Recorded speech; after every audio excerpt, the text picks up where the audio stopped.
friends, it's Carrie. Welcome back to my channel. Today I'm going to chat about the 4 books that I read this week. The first book that I read was The Canyon's Edge by Dusti Bowling, and this is actually a young adult novel that's written in verse.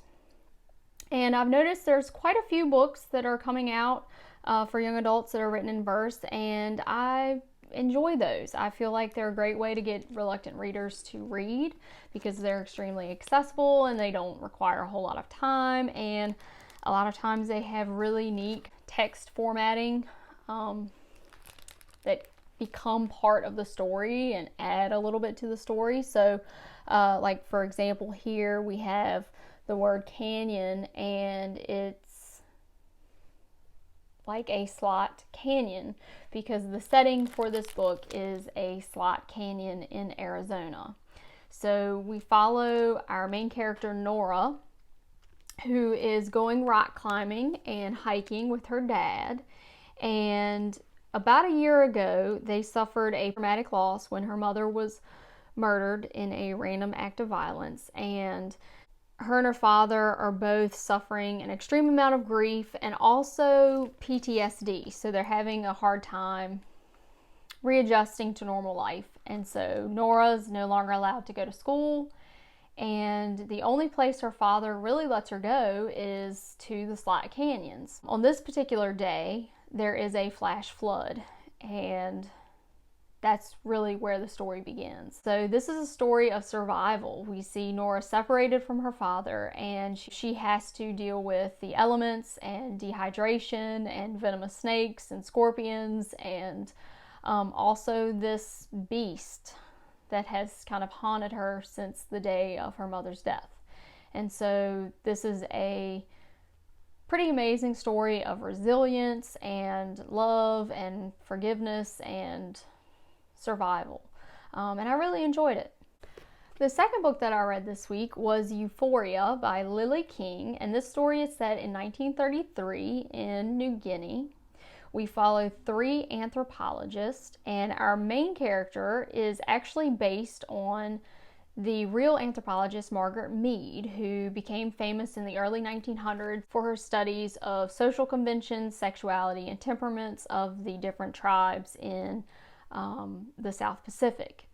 And so our main character Nailstone is very famous, just like Margaret Mead, and that's pretty unusual for a female in that field. And so not only does she have to deal with being a female among the various tribes in New Guinea, but she also has to deal with being a female in a male-dominated field. Nailstone also has to deal with the jealousy of her husband. Her husband is also an anthropologist, and he simultaneously admires and sabotages her work. Her husband Finn is with her on this trip, and we see him praise her and we see him denigrate her.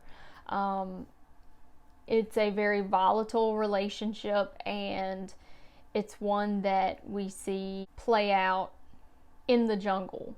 Fellow anthropologist Bankson, as an outsider, when he meets the couple, of course, he admires Nell's genius, and he's able to collaborate with her without being so jealous because he doesn't feel like he's in competition with her, and he doesn't feel like he has to prove his manhood or anything to Nell.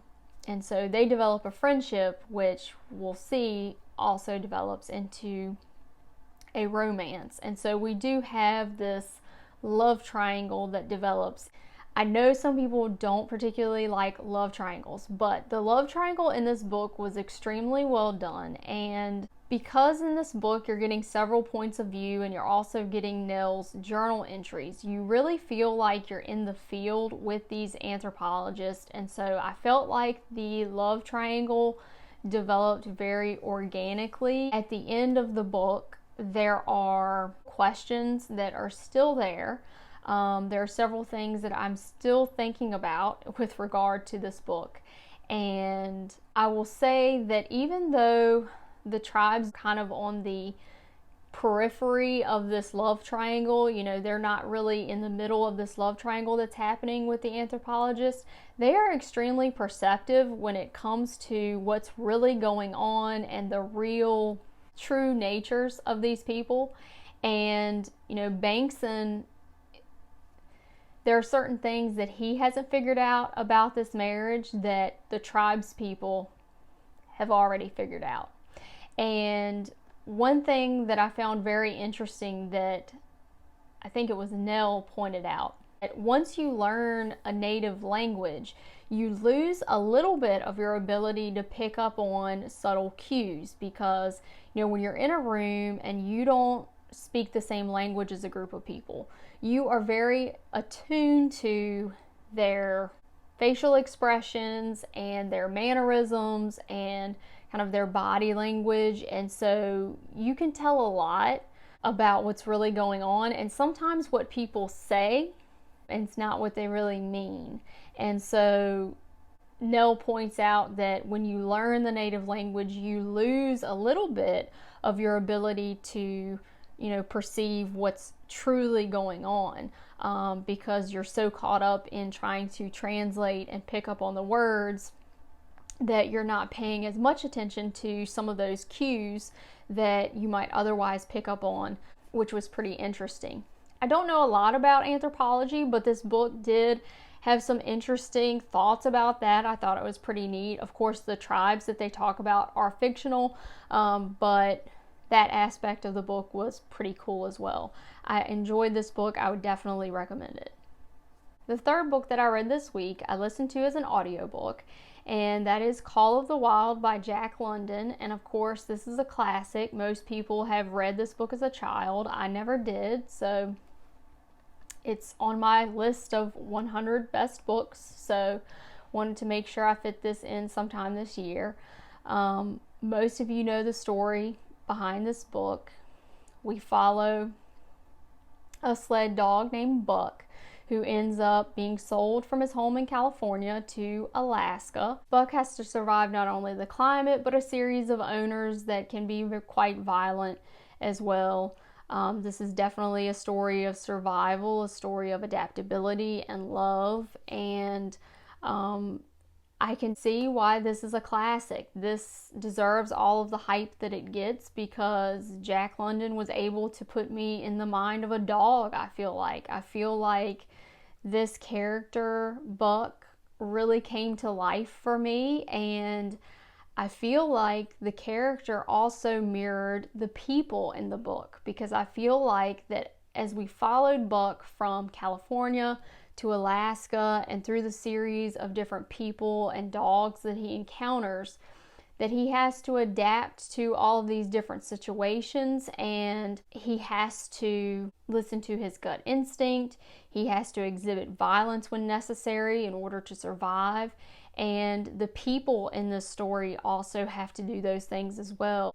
Even though this was a short book, I feel like it really packed a punch, and it's a very endearing story. I feel like even though it definitely shows a, you know, propensity that people have for violence and, you know, doing what's needed for survival, and, you know, how we can kind of almost devolve when faced with very harsh circumstances and climate, it also shows that even when we've suffered and even when we've gone through immense amounts of, you know, struggle and, you know, torment, we can still have that love and loyalty, and thoroughly enjoyed this one.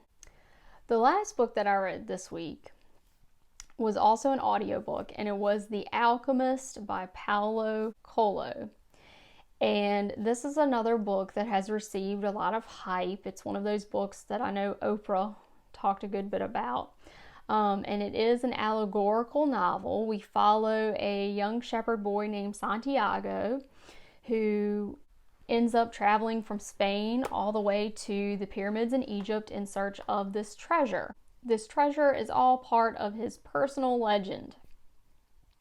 In this book, Santiago meets kind of a very eclectic cast of characters. He suffers a series of fortunes and misfortunes along the way, love and loss, and if you like kind of those parables and allegorical tales, this definitely may be for you. I can see why some people would like it. I didn't really care for this book. I felt like, for me, a lot of this book was very cliche. It talks about finding your oneness with the soul of the world.